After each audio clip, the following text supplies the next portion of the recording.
Hello, everybody. My greetings and salutes on the occasion of May Day, the day of international solidarity with the working class. When we convey our greetings and salutes today, it is an expression of redoubling our resolve to fight for an exploitation-free society and against the present order of capitalism, which is heaping misery on millions and millions and billions of people the world over through intensified exploitation, particularly at the time of this economic crisis, which has not been able to be resolved under capitalism, under the system of capitalism, for the past now more than 12 years. And it is clearly showing that capitalism cannot really provide the answers to the economic crisis that the world is facing today. So the redoubling of our resolve means, under the leadership of the working class, all the exploited sections of the people must be united in order to ensure that we create a just, non-exploitative free society. Now that is the meaning of salutes and greetings on the May Day. But again, this year we are observing this May Day under extraordinary circumstances, under circumstances where the whole world is battling this COVID pandemic. And in this COVID pandemic, one thing is very clear, that the virus does not distinguish between human beings, the rich or the poor, the white or the black. A virus can inflict anyone. While the virus does not distinguish between human beings, capitalism in the system of a class-divided society based on exploitation, that creates difference between human beings. There are people who have the capacity to resist this virus, who have the immunity levels because of proper healthy food, and there are many, many more who, because of their deprivation, their exploitation on them, they are malnutrition, they are hungry, and therefore they are more vulnerable to fall prey to this virus. So this is how the class distinctions divide between human beings, while a virus does not. But at the same time, the humanity and the human civilization has been through many epidemics. Many a time a large number of people have died, but the human race survived. So shall it even now. So shall it even now. But at what cost? The task for all of us is to minimize these costs. Instead of that, you find the most vulnerable falling prey to it already because of very, very inadequate healthcare systems that capitalism has put in place. Privatization of health, and in countries like the USA, unless you have a health insurance, you cannot get any attention. This is leading to a large number of people falling outside the ambit of getting primary health care. And that is why you see in socialist countries or wherever the left is strong, whether it's China, Vietnam, there has not been a single death from COVID-19 so far, despite the long land border it has with China. You see Cuba, you see Korea, you see South Korea, you see Singapore, or you see Kerala.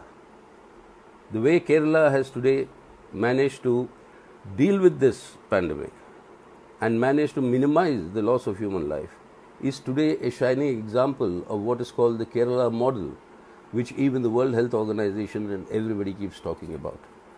So that in itself shows the difference between an exploitation-free society where basic facilities like health are there for everybody, and primary health care must be under the responsibility of the state, and for that adequate sums must be spent. India today, central government spends a paltry less than 1% of our GDP on our public health system. Unless this is urgently increased to at least 3% and more, unless private hospitals and private facilities are commandeered to deal with this pandemic, like Spain has done, it has nationalized all private health facilities. unless we take up these measures, then in the coming days, well, how the pandemic will unfold, we don't know yet. But in the coming days, we need to be prepared, which we are not in India, and I think in many other parts of the capitalist world. That having said that, but there are many other things also that happen during the time of the epidemics and pandemics. Remember in the 1890s, there was an outbreak of the plague epidemic. The British, who were ruling India then, were mercilessly collecting all the COVID patients and putting them into camps, miserable conditions, virtually condemning them to death. The Indian national movement rose in protest against that. In the city of Pune, what's called Pune now, in the city of Pune, the plague commissioner, William Rand, I think, if I recollect correctly, was shot dead by two postgraduate student brothers, the famous Chepekar brothers. It was against the way the British were handling this plague epidemic that Bal Gangadhar Tilak wrote an editorial in his publication, and to arrest him, the Sedition Act was brought in, invoked, and today, where you had the Epidemic Diseases Act, we have the Disaster Management Act with the same draconian provisions.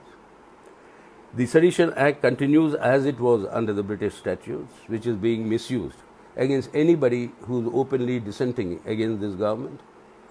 So therefore, the tendency to use a period of epidemics and pandemics to strengthen the authoritarian control of the government, that tendency is also getting bolstered in many parts of the world and in India today, when you find that now all the anti-CAA, NRC, NPR protesters and the key organizers are being booked and jailed. Those who supported this movement, intellectuals, lawyers, those are being penalized, and some of them have been jailed under draconian laws like the UAPA. Now, these sort of measures of strengthening the authoritarian tendencies is also a feature during a period of pandemic, and this feature is actually getting very pronounced in India. And this feature in India has an added dimension, and that dimension is the sharpening of communal polarization. Already reactions to this are emerging from various parts of the world, specifically targeting or socially boycotting a certain religious community in order to consolidate their own political control and hold. In that way, the people are being divided. Now, this is most unfortunate and defeats the purpose of battling this pandemic. The pandemic can only be defeated when we as a people are united, not when we are divided in this manner in order to pursue an agenda that the Indian ruling classes want to. So therefore, these are tendencies also that has to be fought. But the single-minded focus today must be on fighting this pandemic. And in that single-minded focus, anything that tries to deviate from there or tends to try and distort it away from there is something that has to be resisted. And that is why today we are appealing, the CPIM, not only appealing, today lakhs and lakhs of our comrades are there in all parts of the country, reaching out to the people who are hungry, reaching out to the people who do not have any shelter, and providing them as much relief as we can. This is something we will continue because we stand with the people. But then, how did this pandemic come? Many comrades have asked me, and many comrades are actually, even here on the screen I can see some people are asking, is China the origin? Where did this come from? Remember one thing, we human beings are very arrogant at times. We believe that once through evolution we came into existence, then evolution has stopped. Nature no longer functions the way it did till we were produced. Evolution continues. Every day, every time and now, you will find new organisms developing. You will have new species emerging, and these will continue. So from where did this virus come? That nobody has any answer today. And when it first emerged in China, it emerged in December. It took more than a month for them to understand that this is no repeat of any earlier epidemic, like you had the swine flu or the bird flu or the Nipah or the SARS. This is something new that was happening. And from December till the 11th of March, the WHO could not give a proper name to it, and it called it the COVID pandemic on the 11th of March. Till then, it was called a new coronavirus, a novel coronavirus, an N coronavirus.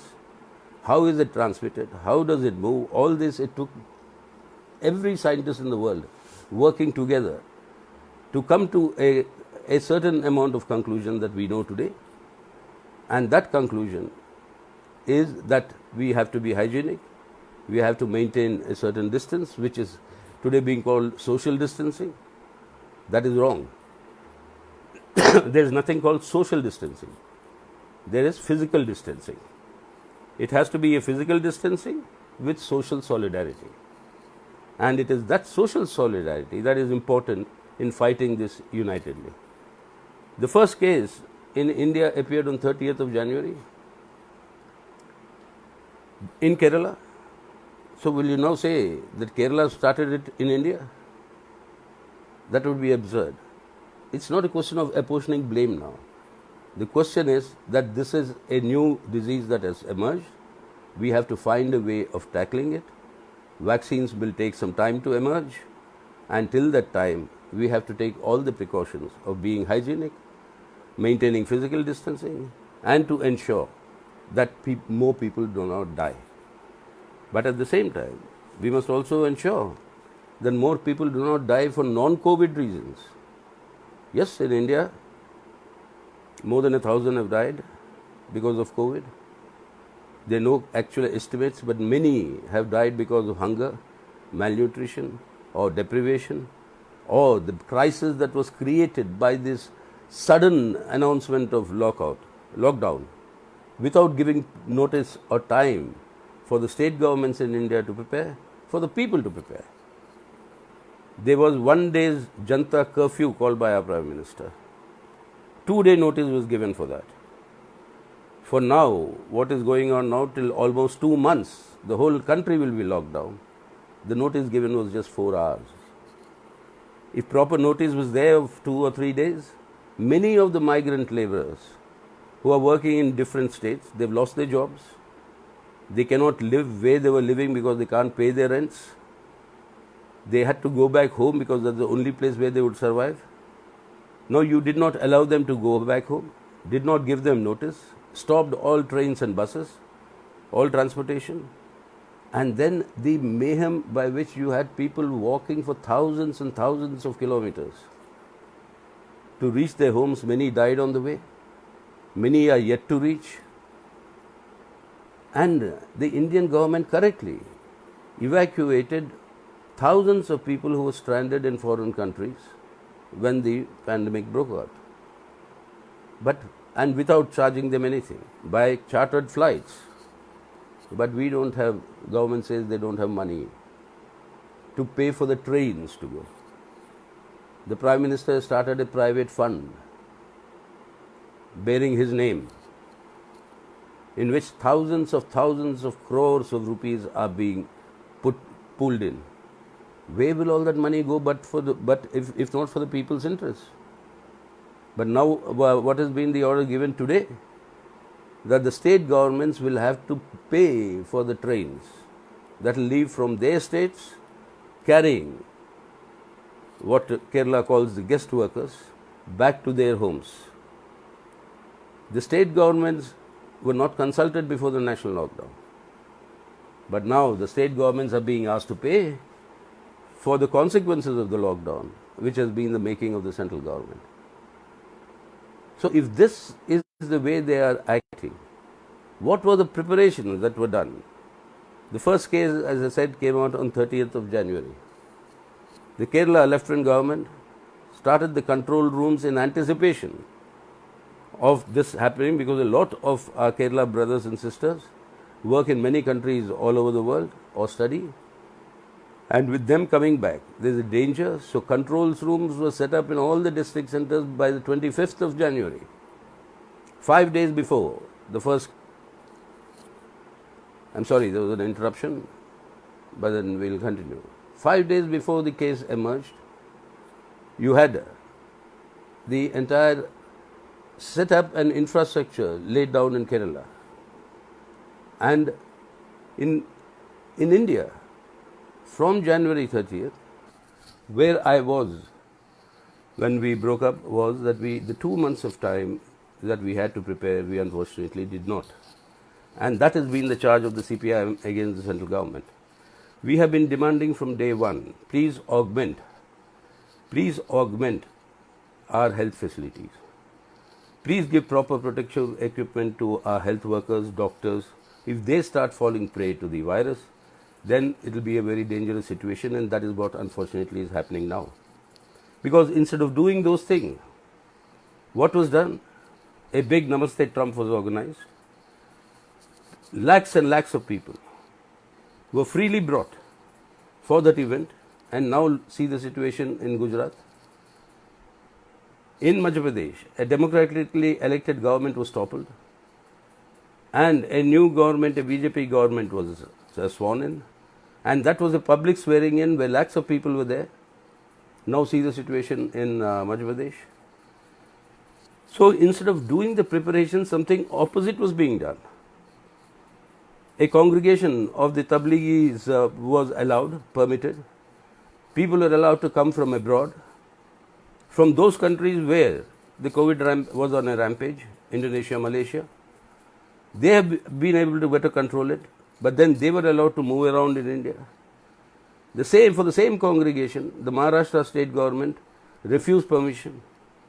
How is it given in Delhi, which is directly under the Union Home Ministry? So, I mean, there are many such questions that accountability will be asked for. But right now, as I said, the focus is on fighting the pandemic. And in order to fight the pandemic, at least now on a war footing, we should immediately ensure that we do not have more non-COVID deaths than COVID deaths. Immediately tackle the problem of hunger. There are now 77 million tons of food grains in the central godowns. 40 more will be added from the current harvesting season. Distribute this food.